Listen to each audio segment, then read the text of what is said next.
So, you ever get sucked into those, like, who would win in a fight arguments? Oh, absolutely. Gets the imagination going, right? Totally. And this time, it's a doozy.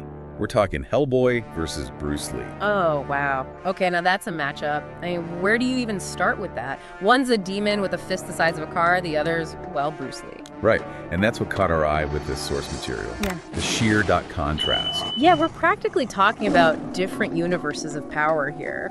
Like, Hellboy, he's practically indestructible. Pretty much. Yeah. The source makes it clear. Superhuman strength, resilience, that whole right-handed doom thing, not exactly your average street brawl material. And it's not just that he's tough. It's like he's fought Lovecraftian horrors, ancient gods. You know, Tuesday for this guy is fighting a dragon. And winning.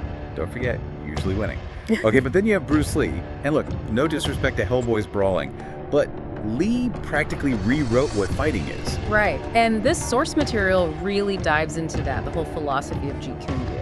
Explain it to me, because I hear that and I'm thinking, cool name, but what's the deal? Well, you see, it describes sometimes as the style of no style, which sounds kind of cryptic, but it's about adaptability. Oh, I get you. It's about hitting fast, hitting hard, where it counts. Lee wasn't about brute force. He was about efficiency. So I'm picturing this. Hellboy comes in swinging, and Lee's just not there. Exactly. Always a step ahead, always anticipating. That's what made Bruce Lee so formidable. And that's where this gets really interesting because, yeah, toe-to-toe, Hellboy probably takes it, eventually.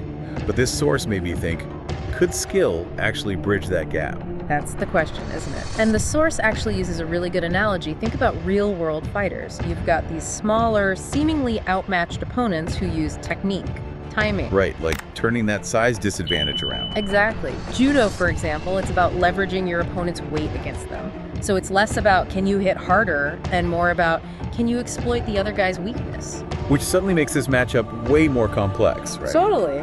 And the source kind of hints at that. It's not just who would win, it's about the limits of skill against overwhelming power. See, this is what I love about these kinds of deep dives. It makes you think differently about these figures we think we know. Absolutely. Like with Bruce Lee, even if he couldn't outmuscle Hellboy, could his mastery of strategy, of adaptation, could that be a victory in itself? That's a great point. We started with this epic showdown, but now it's about, like, strategy, resilience. How you approach a challenge, right? And not just in some fictional fight, but in life. 100%. Now, we didn't even get to the part where the source talks about, like, evening the odds, give Elise some magic weapon, or take away Hellboy's durability for a moment. Oh man, see, now you're just making me want to have a whole other deep dive on just that scenario. Right, the possibilities are endless. But for you listening, that's what we want to know. What surprised you about this matchup? Where did your mind go? Yeah. Because clearly, with sources like this out there, there's always a new angle to explore.